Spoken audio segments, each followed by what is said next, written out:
comic fans, and welcome to another episode of Uncle Jay's Comic Adventure. It's one of those super exciting unboxing days, and I had a couple different groupings of CGC books to come back recently. I'm going to combine them because they were fairly small for this video, and I just can't wait to share these with you. Let's get to the books.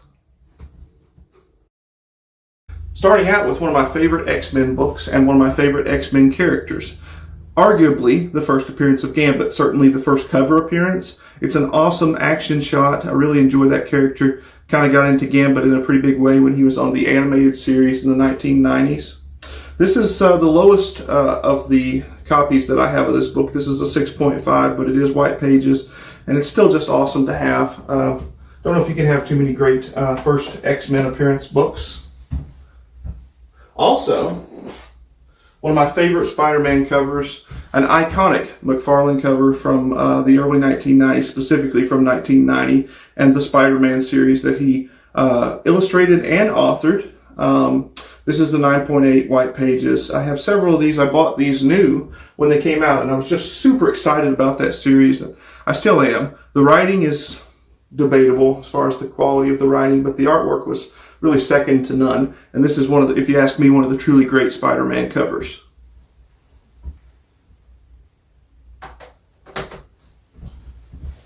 Okay, another great X-Men book, X-Men 121 from 1979. This one also has white pages, which is pretty good. 6.5, first appearance of Alpha Flight. Nice white cover. Those are usually pretty hard to keep looking clean. This is a pretty sharp white cover, especially for a mid-grade. There's a little bit of foxing on the back with a nice Battlestar Galactica advertisement. Maybe some of you remember that show. I grew up watching that and the old Star Trek and Buck Rogers television shows, as well as really enjoying the Star Wars movies, especially Empire Strikes Back. Okay, another copy. I have several of these, but I really enjoy it. This is a 9.0 of Secret Wars number 8. Not necessarily the first appearance of the black costume, but the story where Spider-Man actually was supposed to have gotten the black costume, so essentially the origin of the costume, which came later than Spidey's first appearance in the costume in ASM 252, and also in a Spectacular Spider-Man issue and the Marvel Team-Up cover as well. Anyway, Secret Wars number 8. This book has got especially popular these days. With due reason. We all know that the Secret Wars movie is coming. In the years since 1984, this book has gained a lot of momentum. Another great Spidey book, the first appearance of the Black Cat. Really enjoy the Black Cat. That's a great character. Wonderful cover. I think this cover is just pretty awesome. Love that spotlight shining down on Spidey. This one right here is a 4.5. My highest grade copy right now is a 6.0. But this is a pretty sharp one. It's a newsstand. And also, it does have white pages. This one came out in 1979. 4.5, first Black Cat.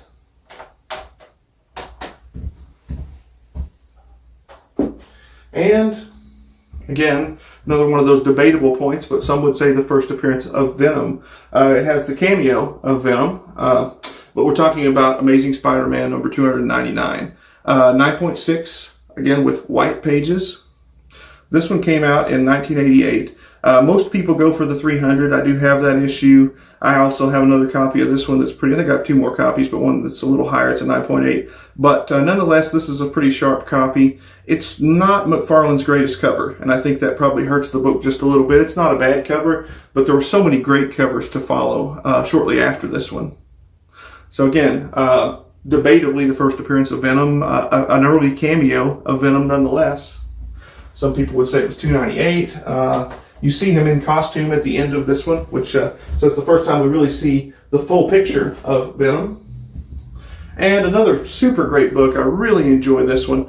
ASM 129. You guys all know what this is. This is the first appearance of the Punisher. This one right here does not have the white pages. It's off-white to white, I believe. Yeah, but from 1974. This is actually the highest grade copy that I've owned yet of this one. Again, an 8.0, and I honestly didn't expect it to come back that high, but I'm tickled to death. A little bit of dust shadow, I think, on the left side. Not bad, just a little bit where you can see the line right there.